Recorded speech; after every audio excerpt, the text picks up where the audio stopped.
Welcome back to the Melodic Caring Project. Today we're in Jersey City to connect with Broadway performer Hope Easterbrook. Hope talks to us about the power and joy of dance, and she tells us what it felt like to be a cast member in the most celebrated Broadway show of our time, Hamilton. She also sings and dedicates a beautiful a cappella song to our rock stars and hospitals around the world. Let's dance.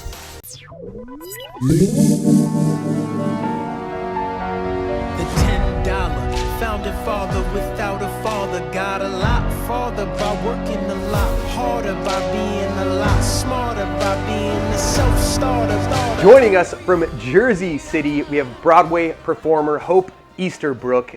Thank you, Hope, so much for being with us and spending some time. How are you? Good. I'm doing well. How are you? Doing very well. Yeah, very well. Despite, some craziness. These are crazy times. You're at home. You're not performing right now. Tell me a little bit just kind of about, how your life has been. What's the change? Everything. Everything is changed. As you know, Broadway shut down. Broadway isn't planning on coming back until next year. So as far as I wasn't in a show currently, I had finished my run at Hamilton and working on other projects. But as far as my friends and family really that we're working on Broadway or working in shows, I know that everything shut down. And so it's been a really challenging time for our industry, as I'm sure it has been for so many people. But yeah, it's taken a definite toll on my, definitely on my mental health and everything else. I have to readjust my creativity basically. And so that's kind of what I've been doing. Thankfully, I have a wonderful outlet as a teacher. So as a teacher, I've been able to kind of try and teach and work remotely as everyone else has been. So, but that's been a really nice kind of outlet for me as a creative and also as someone who loves to, serve my community and give back. I think that that's also been really, really wonderful and something that I can focus my energy on in such a kind of uncertain time. Talk to me about, how you've been staying engaged kind of specifically. I mean, teaching and being able to connect with, students and that kind of thing. Yeah, tell me about it. I think it's really important to know that I think for me, specifically with what's going on right now, it's nice to know that everyone in our country is going through a very similar thing, right? We're all being isolated from each other. We all can't have that physical touch. We can't, but it's transitioning. Like we still can have these kinds of connections. And I think that, in the beginning, I wanted to find that. And so I started, teaching my online classes because I was a teacher at Alvin Ailey and also the school at Steps, which is where I learned to dance. That's kind of like my alma mater.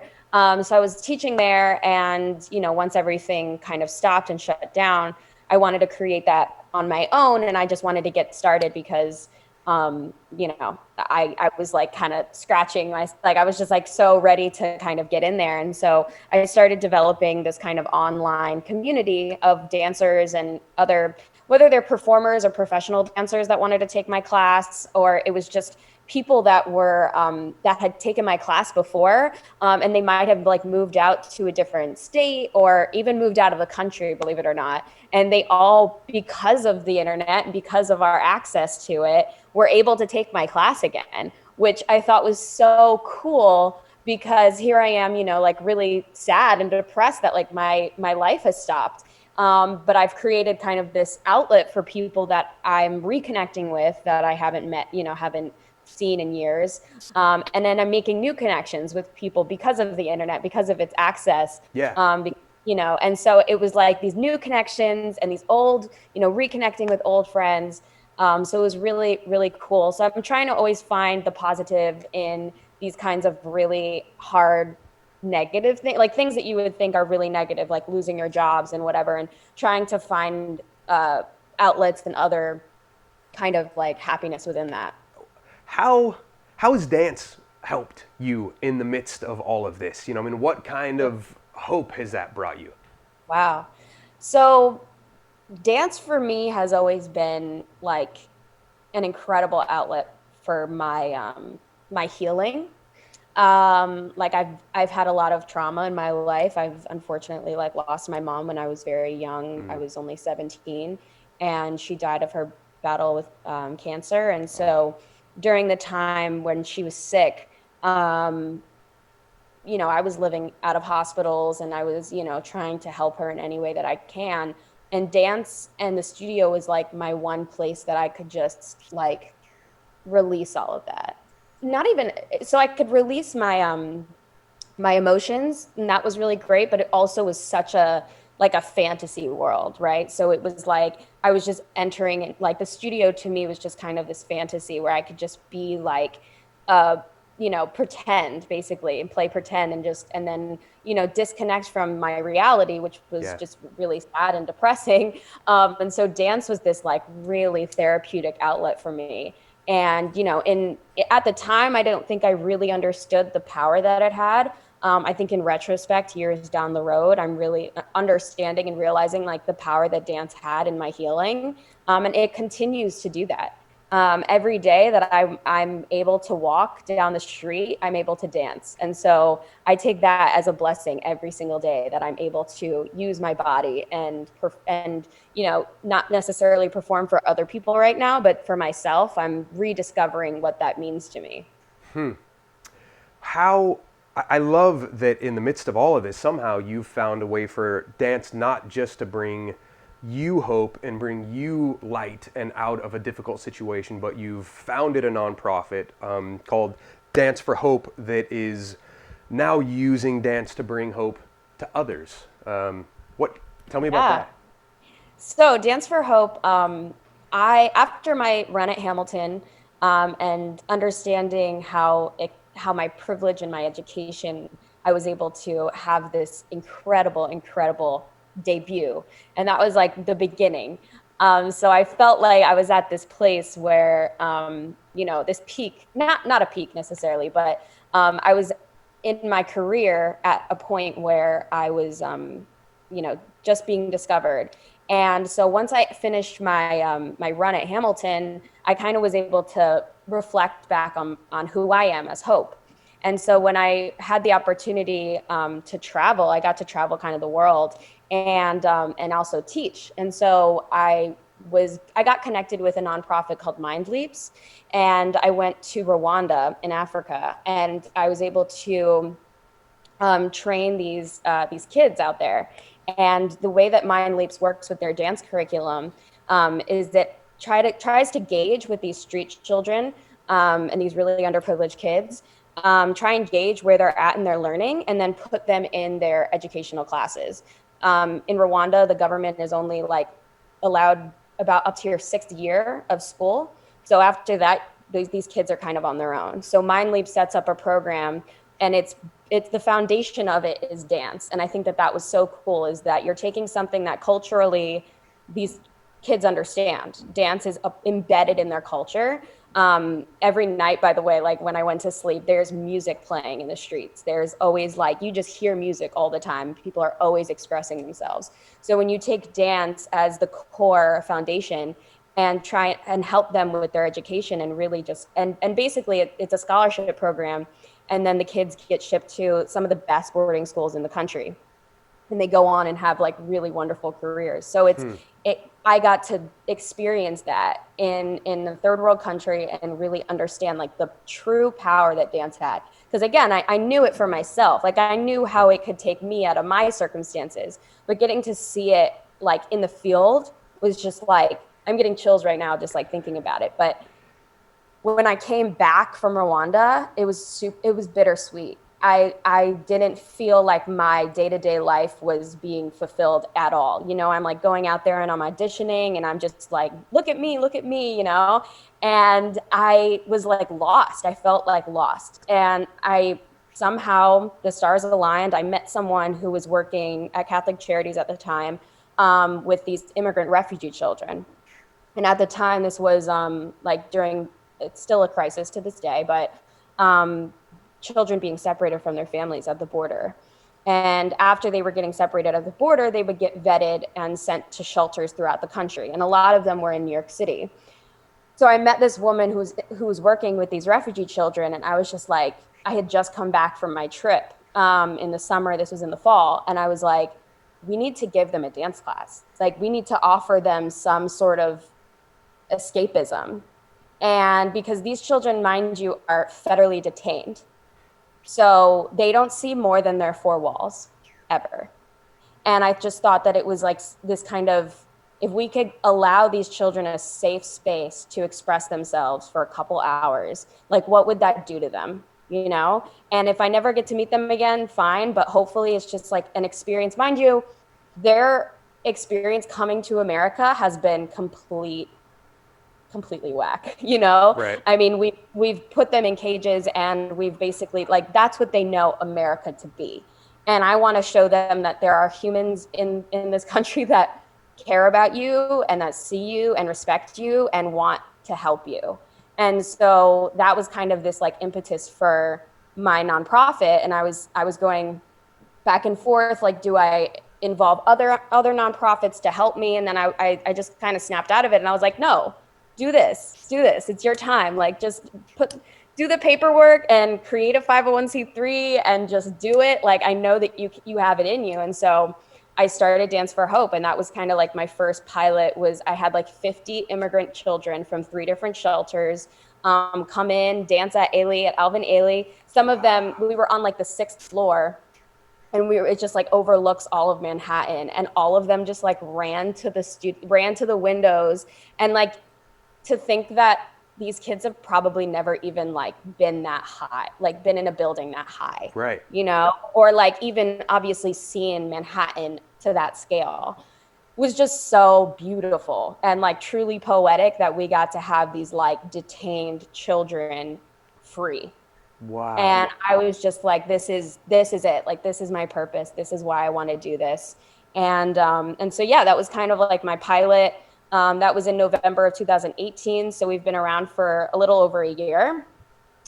We've served like over 100 students in other shelters and whether they're detained children or they're released children. So the released children have been, they're like with foster homes, or they're outside of kind of trying to transition out of the system.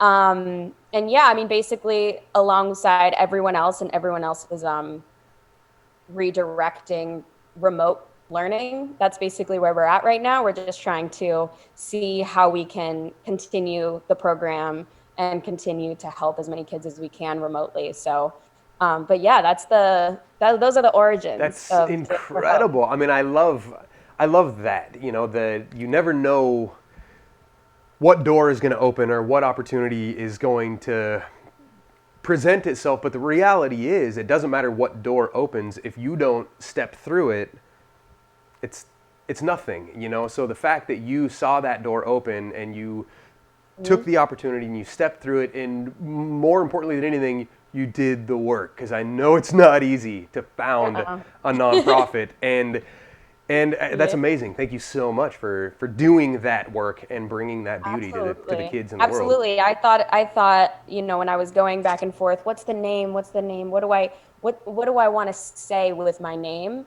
And then all of a sudden I was like, that's my name. It's my name. Right. It's Dance for Hope. That's it. And so I like quickly Googled it, and no one else had that name. And I was like, this is a sign I'm putting in the paperwork today. Like, that's it, you know? And you, like you said, you just have to jump into the opportunity, even if it's scary and unknown. Like, you have to. How? Tell me about. I have to know a little bit about what it feels like to be a part of the Hamilton cast. I mean, that was one of the most electric. Yeah. Tell me about it. What did it feel like? I can't even imagine. I mean, like I think about, obviously we spoke about my mom, and my mom and dad were both performers. They met doing a show, and my dad was on Broadway. And so to be able to like pass on their legacy in such a way has been so like fulfilling. I mean, in so many ways, other than my dream since I was like 8 years old. I mean, I've known this for so long. Like, I wanted to be on Broadway, and I prayed about it. and I dreamt about it every single day. And when I think back to like my past self, my little girl self, I never could have dreamt or imagined my reality. Like that's what Hamilton felt like. It was like there's no little kid could ever dream up a Broadway debut like that. Like that's how I felt. And I remember being at the Tony Awards, and my 10 years prior to when we did the Hamilton Awards, Lin-Manuel did In the Heights, which was a very popular musical. And it kind of inspired me. I remember sitting there watching it with my mom, and she goes, hip hop on Broadway. I could totally see you doing that, Hope.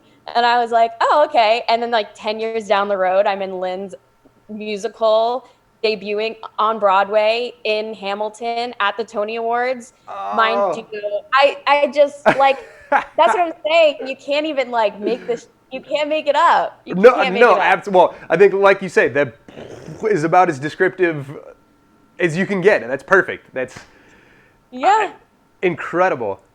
Yeah. So, and then, you know, I got to have all of these like once in a lifetime, like dream moments, whether it was making my Broadway debut in a show like that, being at the Tony Awards, which is something that like I've watched with my mom and dad or like my family forever. I mean, like that's like watching those shows, you're like, oh my God, that's royalty. And then on top of that, filming this movie, which is like so one of a kind. I don't think I've ever seen anything like it, truly. I'm really not just saying that. So it's really exciting to have that as like a journey that I was able to be on.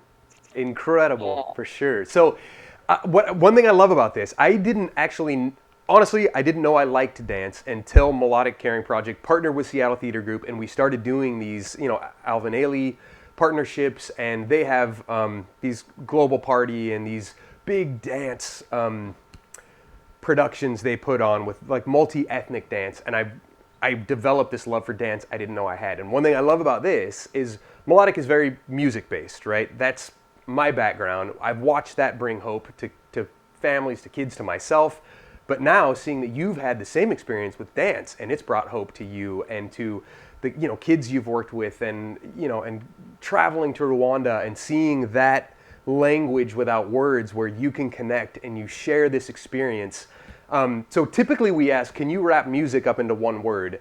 But can you wrap dance up into one word? What does it mean to you?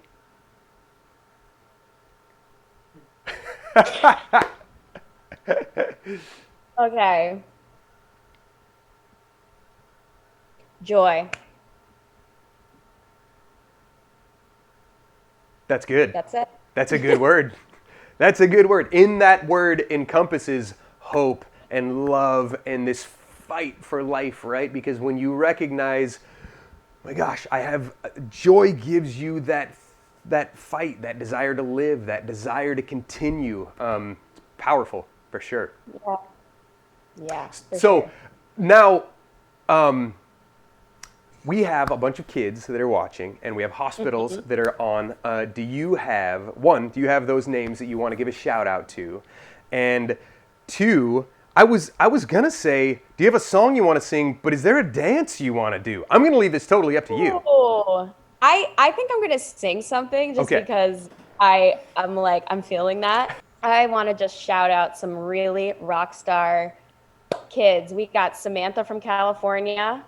We got Kira from Vermont. We got Faith from Minnesota and Tigi from New Mexico. You guys are rock stars. I wish I could meet you in person, but this is fine. I just want to say that I know times are really hard right now, and it can feel like there's no end in sight, but I just want to give you a little hope, because my name is Hope. And I know that we are here for you. We see you. We love you. And keep going. We love you. Perfect. Shout out to all the kids that are watching remotely. We got Seacrest Studios, Children's Hospital, Los Angeles, Mary Bridge Children's Washington, Bronx Lebanon Hospital, New York. What? We got Seattle Cancer Center, Seattle Cancer Care Alliance in Washington. Shout out to you kids as well. Beautiful. And here we go. You got a song you want to sing them? They say times are hard for dreamers, and who knows, maybe they are. People seem stuck or lost at sea. And I might be a dreamer, but it's gotten me this far, and that is far enough for me. Look out my window, there's a view of other windows, my own museum full of paintings I look through, where everything is clear. It isn't where I am, it's only where I go from here that matters now, and I am not afraid, as everything I'll ever need appears. This is how my world gets made. My world gets made. Yes! Very well done. Thank you so much, Hope, for spending some time with us and sharing some stories. And thank you, honestly, from the bottom of our hearts for all you're doing to just bring some hope and some joy to kids that need it right now. Thank you for doing that. My pleasure. Thank you. And thanks for having me. I appreciate it. Thanks so much for tuning in. If you're a musician and would like to join us in supporting hospitalized kids, email us at rockstar@melodiccaring.org. I'm Levi Ware, and this is the Melodic Caring Project.